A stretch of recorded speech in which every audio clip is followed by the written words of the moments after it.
দুপুর গড়িয়ে বিকেল। জনবহুলপূর্ণ রেল স্টেশন, চারিদিকে মানুষের ছোটাছুটি। স্টেশনের চেয়ারটিতে বসে অনন্ত তার বন্ধু রঘুবীরের জন্য অপেক্ষা করছিল। অনন্ত আর রঘুবীর একই কোম্পানিতে ভিন্ন ভিন্ন শাখায় চাকরি করে।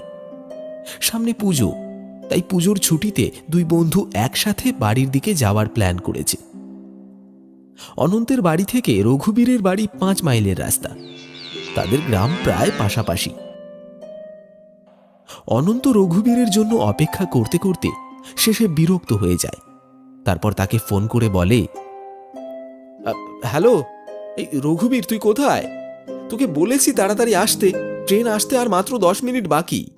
আচ্ছা থাম থাম, এত কথা বলিস কেন? আমি চলেই এসেছি প্রায়। আচ্ছা ঠিক আছে, তাড়াতাড়ি আয়।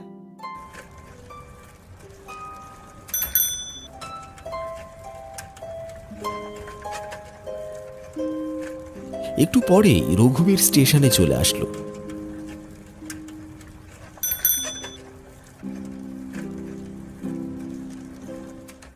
রঘুবীরকে দেখে অনন্ত বলল,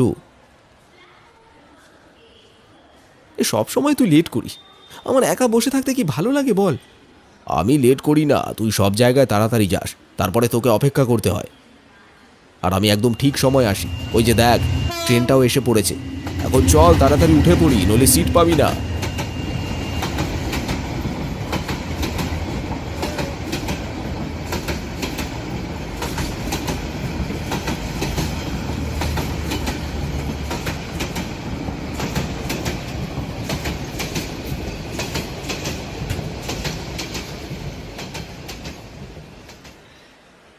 দুজনেই ট্রেনে উঠে পড়ল।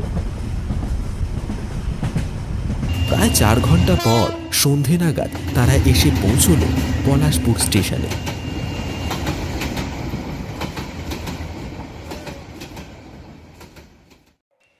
স্টেশনটি একদম ফাঁকা, আশেপাশে কোনো মানুষের চিহ্ন পর্যন্ত নেই। স্টেশনে নেমে তারা এদিক সেদিক তাকিয়ে দেখল কোথাও কোনো গাড়ি ঘোড়াও নেই। রঘুবীর বলল, দেখেছিস, এই হলো গ্রামের অবস্থা। সবেমাত্র সন্ধ্যা, তাতেই কোনো গাড়ি ঘোড়ার দেখা নেই। আর শহরে সারা রাত গাড়ি পাওয়া যায়। দেখ রঘুবীর, তুই জানিসই তো গ্রামের এমন অবস্থা। আর গ্রামের মানুষ সন্ধে লাগতেই বাড়ি ফিরে যায়। তাহলে গাড়িওয়ালারা বসে থেকে কি করবে বল? চল এখন কথা না বাড়িয়ে হাঁটতে থাকি, দেখি সামনে যদি কোনো গাড়ি পাওয়া যায়। এরপরে দুজনেই ফাঁকা স্টেশনটি ত্যাগ করে সামনের দিকে হাঁটতে লাগলো। গ্রামের রাস্তার দুপাশে ছোট ছোট বাড়িঘর আর গাছগাছড়ায় ভর্তি। সন্ধে নেমেছে বলে বাড়ির বাইরে কেউ নেই, তা না হলে ছোট ছোট ছেলে মেয়েদের খেলতে দেখা যায় বরাবরই।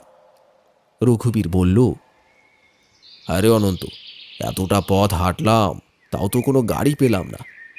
গাড়ি না পেলে আমি বাড়ি যাব কিভাবে? তোর বাড়ি না হয় কাছে, কিন্তু আমার বাড়ি যেতে গেলে তো গাড়ি লাগবেই।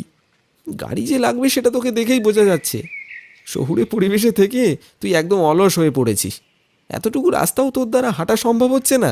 তুই যেটাই বলিস, শহরে থাকার মজাটাই আলাদা।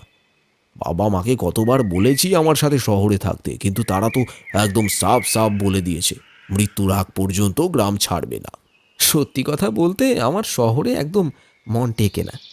গ্রামের পরিবেশটাকে আমি শহরে খুব মিস করি।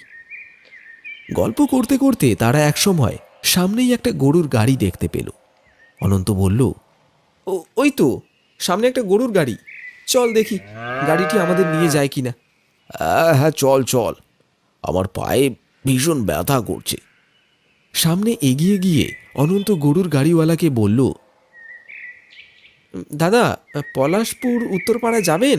উত্তরপাড়া আমায় নামিয়ে দিয়ে আমার বন্ধুকে ওই কুসুমপুরে নামিয়ে দিতে হবে। না না দাদা, আমি কুসুমপুর যেতেই পারবো নি। এমনিতেই কুসুমপুরের রাস্তা ভালো নয়, তার উপর আবার সন্ধেবেলা, আমি যেতে পারবো না। যদি উত্তরপাড়া যেতে চান তাহলে উঠে পড়ুন।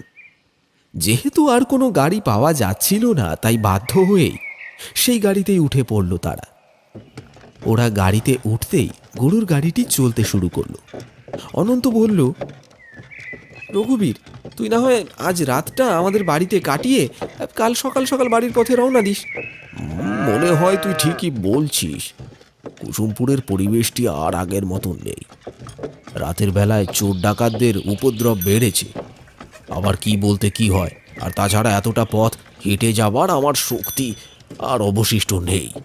তাহলে ফ্রেশ হয়ে দুজনে হরি কাকার চায়ের দোকানে বসে আড্ডা দেওয়া যাবে। কতদিন হরি কাকার হাতের চা খাই না বলতো।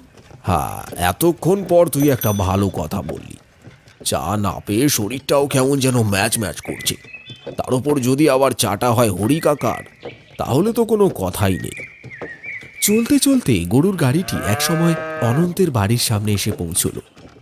অনন্ত আর রঘুবীর গাড়ি থেকে নেমে বাড়ির ভেতরে প্রবেশ করল।